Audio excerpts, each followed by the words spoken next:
नमस्कार विद्यार्थी मित्रांनो, 9वीच्या सुरक्षा या विषयामध्ये आपण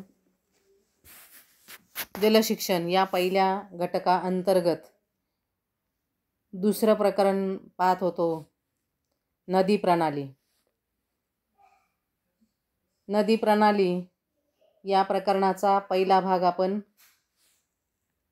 पाहिलेला आहे, अभ्यासलेला आहे. आता आपल्याला बघायचा आहे उर्वरित भाग जो आहे नदी प्रणाली या पाठाचा, हा दुसऱ्या व्हिडिओमध्ये आपण समजून घेणार आहोत. तर चला मग आपण नदी प्रणालीचा उर्वरित भाग जो आहे तो समजून घेऊया. समोर आपल्याला चित्रामध्ये नदी प्रवाहामध्ये असणारा भोवरा जो आहे त्या भोवऱ्याचं चित्र आपल्याला समोर त्या ठिकाणी दिसत आहे. बघा, तुम्ही गावाकडे गेल्यानंतर कधीकधी गावाकाठच्या नदीमध्ये अशा पद्धतीने नदीपात्रात अचानक त्या ठिकाणी काही ठिकाणी नद्यांना असं नदी प्रवाहामध्ये भोवरे त्या ठिकाणी दिसतात. तर त्या नदी पात्रातील भोवऱ्यांची माहिती आपण हे चित्र आणि त्याची माहिती आपण समजून घेणार आहोत. बघा, नदी पात्रात कुठे कुठे अचानक सखल भाग किंवा खडकांच्या कपारी असल्यास तिथं पाणी वेगाने येतं आणि ते चक्राकार त्या ठिकाणी त्याला गती प्राप्त होते. त्याला नदीतील भोवरे असं म्हणतात. ते गोलाकार फिरतं. बघा, इथं समोर चित्रामध्ये तुम्हाला नदी पात्रातील भोवरा दिसतोय. गोलाकार ते पाणी त्या ठिकाणी फिरताना दिसत आहे. नदी पात्रातील ठराविक खडकाळ भागात पाणी दीर्घकाळ साठून राहते.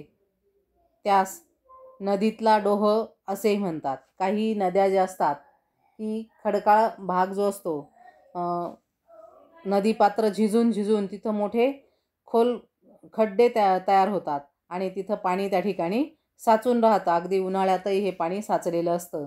त्याला नदीतला किंवा नदीपात्रातला डोह असे म्हणतात, लक्षात घ्या. पावसाळ्यामध्ये जेव्हा नदीपात्रात खूप मोठ्या प्रमाणावर पाणी येतं तेव्हा ते पात्राच्या रुंदीची मर्यादा ओलांडतं, म्हणजे पूर येतो. खूप पाऊस आला की पूर येतो आणि नदी पात्र ओलांडून पाणी बाहेरून त्या ठिकाणी वाहतं. अशा ठराविक अंतरापर्यंत विस्तारलेल्या नदी पात्राच्या सीमेला नदीची पूररेषा असे म्हणतात. म्हणजे पूर आल्यानंतर नदी पात्राच्या बाहेर किती भागापर्यंत पाणी त्या ठिकाणी बाहेर येतं तिथपर्यंतचा जो भाग आहे त्याला पूररेषा असं म्हणतात. बहुतेक सर्व नद्या ह्या भूपृष्ठावरच वाहतात, परंतु काही नद्या भूपृष्ठाखालून सुद्धा गुहांमधून त्या ठिकाणी वाहत असतात. अशा नद्यांमुळे अनेक गुहा मोठ्या झालेल्या आहेत. अनेकदा अशा नद्या लवण खडक फोडतात व गुहा बनवत जातात. त्यामुळे अनेक चमत्कृतीपूर्ण आकार आपल्याला नद्यांचे पाहायला मिळतात. आता लवण खडकातील हा नदीचा आकार या ठिकाणी आपल्याला दिसतोय. बघा, पुढे समोर चित्र जे दिसतं त्या चित्रामध्ये अशा पद्धतीने लवण खडकातील हा नदीचा आकार आपल्याला दिसतो आहे. त्यानंतर पुढचा मुद्दा आपल्याला बघायचा आहे, नदी परिसंस्था. बघा, पाणी, नदीचं पाणी हे जीवन आहे आणि नदीतल्या पाण्यात राहणारे वेगवेगळ्या प्रकारचे जीवजंतू, सजीव, प्राणी, वनस्पती हे नदीतील नैसर्गिकरित्या तयार झालेल्या साधनांचा व राहत्या बनलेल्या जागेचाच वापर त्या ठिकाणी करत असतात. असे हे नदीवर अवलंबून असणारे एक स्वतंत्र जीवसृष्टीचं चक्र नदीमध्ये आपल्याला अस्तित्वात आलेलं पाहायला मिळतं. त्याला नदी परिसंस्था असे म्हणतात. यामध्ये अनेक प्रकारचे सजीव असतात. काही परजीवी सजीवसुद्धा असतात आणि वनस्पतीही अशा पद्धतीने नदीपात्रामध्ये आपल्याला पाहायला मिळतात. नदीतील बहुतेक सजीव हे गोड्या पाण्यात जगणारे सजीव म्हणून ओळखले जातात. पण काही सजीव जे आहेत ते गोड्या पाण्यातून खाऱ्या पाण्यात गेले तरी ते जगू शकतात. म्हणजे अशा पद्धतीने गोड्या आणि खाऱ्या पाण्यात जगणारे सजीव त्या ठिकाणी आपल्याला पाहायला मिळतात. आता नदी परिसंस्था जी आहे, समोर आपल्याला नदी परिसंस्थेचं चित्र दिसतं आहे. आणि किती प्रकारचे सजीव आपल्याला या नदी परिसंस्थेमध्ये पाहायला मिळतात त्याचंही बारकाईने निरीक्षण करा आणि त्याची नोंद तुमच्या वहीमध्ये ठेवा. त्यानंतर नदीच्या पाण्याचे उपयोग. मूलभूत उपयोग जे आहेत नदी पाण्याचे ते आपण या ठिकाणी बघूया. नद्यांचा प्रमुख उपयोग जो आहे हा सजीवांना पाण्याचा स्रोत म्हणून त्या ठिकाणी महत्त्वाचा उपयोग आहे. माणूस नदीचे पाणी पिण्यासाठी, उद्योगासाठी, वाहतुकीसाठी, वीज निर्मितीसाठी आणि मोठमोठाली यंत्र चालवण्यासाठीही करत असतो. नदीचा उपयोग भूभागांची सरहद्द सुनिश्चित करत देशांच्या आणि राज्याच्या सीमा म्हणूनही बऱ्याच वेळेला करून घेतला जातो. वाहतुकीचं माध्यम म्हणून, दिशादर्शक म्हणून नदीचा उपयोग शतकानुशतके होत आलेला आहे.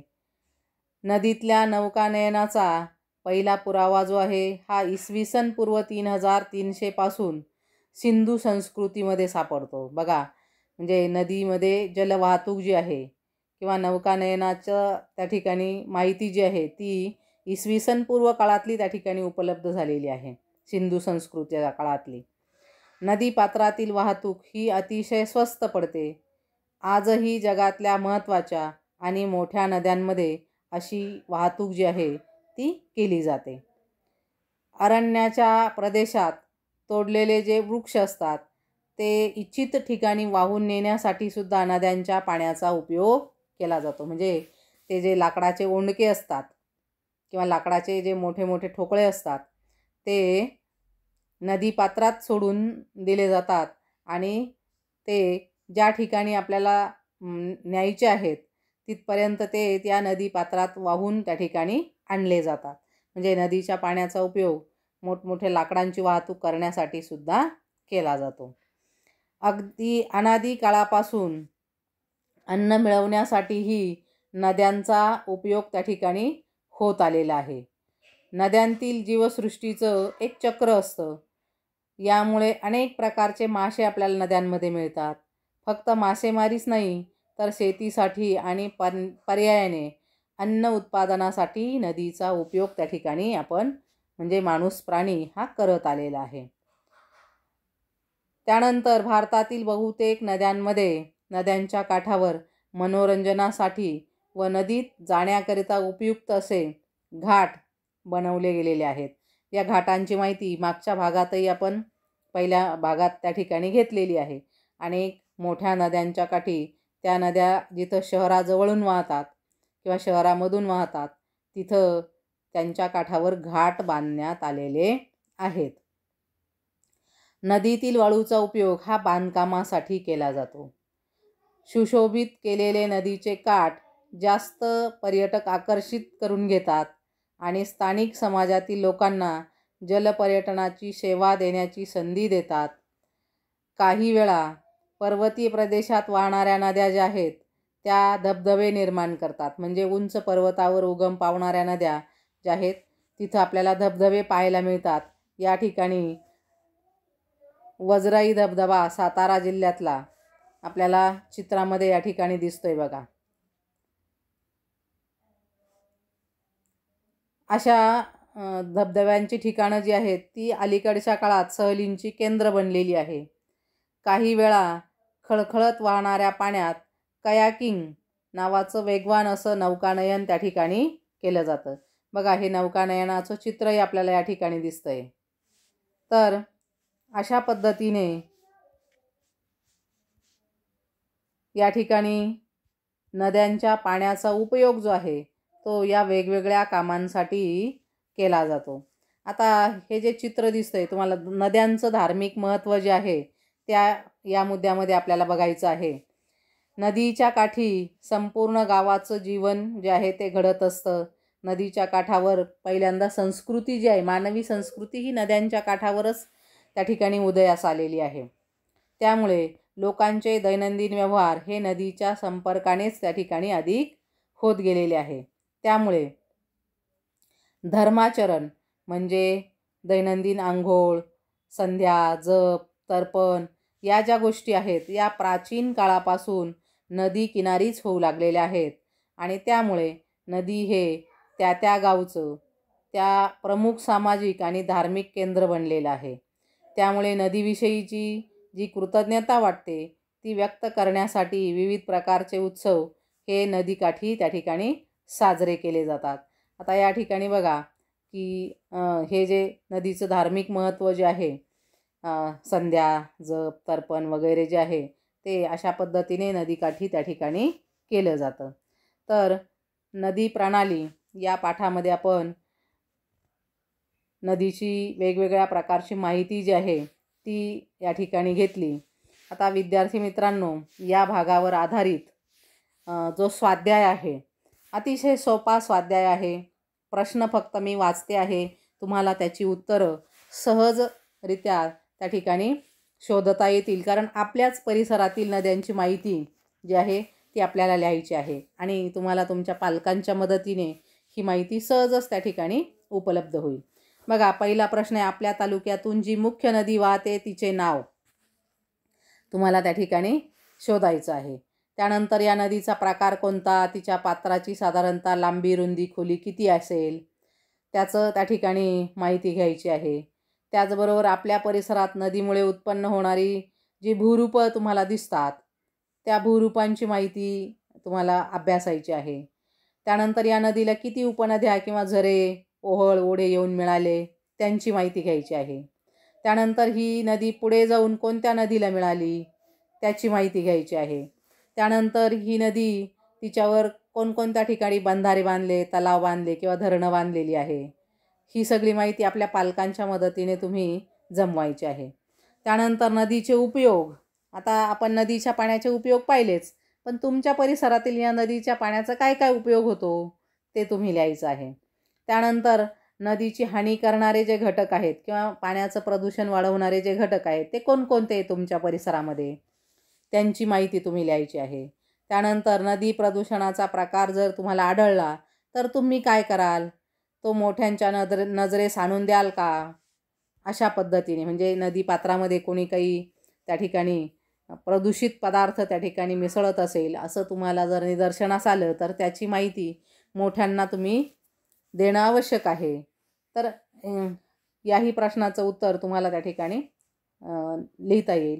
त्यानंतर आपण भेट दिलेल्या किंवा अभ्यासलेल्या जवळच्या नदीची माहिती तुम्ही त्या ठिकाणी मिळवून आणि अशा पद्धतीने वहीमध्ये ती नोंदवून ठेवायची आहे. त्याचे फोटोग्राफ्स वगैरे असले तर तेही संग्रही ठेवा. त्यानंतर नदीकाठावर धर्माचरणसारख्या गोष्टी करणं योग्य की अयोग्य, काय वाटतं तुम्हाला, अशा गोष्टी कराव्या का की करू नयेत? मग दोघांचीही योग्य कारणं त्याची साधक बाधक चर्चा तुम्ही करायची आहे. त्यानंतर जवळच्या नदीस भेट देऊन तिथल्या परिसंस्थेचं निरीक्षण करायचं. कोणकोणत्या वनस्पती, प्राणी आणि भूरूप या नदीची आपल्याला पाहायला मिळतात ते त्याची नोंद करून ठेवायची. यानंतर या पाठामध्ये अभ्यासलेले नदीचे मुख्य प्रकार कोणते त्यांची नावं लिहायची. नद्यांमुळे तयार होणारी भूरूपं, मग नदीच्या खनन कार्यामुळे तयार होणारी भूरूपं आणि नदीच्या संचयन कार्यामुळे तयार होणारी भूरूपं, दोघांची माहिती घ्यायची आहे. त्यानंतर पाठामध्ये अभ्यासलेलं जिवंत नदी आणि मृत नदी यांच्यातला फरक तुम्हाला लिहिता येईल. त्यानंतर महाराष्ट्रातल्या मुख्य नद्या आणि उपनद्यांचा नावांचा तक्ता बनवायचा आहे. महाराष्ट्रातल्या मुख्य नद्या आणि त्यांच्या उपनद्या यांची एक यादी तुम्ही तयार करायची आहे किंवा तक्ता तुम्ही तयार करायचा आहे. आणि आपल्या जिल्ह्यातील नदी प्रणालीचा नकाशा जर तुम्हाला मिळवता आला तर तो नकाशाही त्या ठिकाणी मिळवायचा आहे. तर विद्यार्थ्यांनो, ही माहिती तुम्हाला त्या ठिकाणी समजली असेलच. माहिती आवडली तर लाईक करा. तोपर्यंत पुढच्या प्रकरणाचे व्हिडिओ घेऊन लवकरच तुमच्यासाठी हजर होत आहे. हा भाग इथं समजला असेल तर त्याची नोंद आपल्या वहीमध्ये करून ठेवा. धन्यवाद.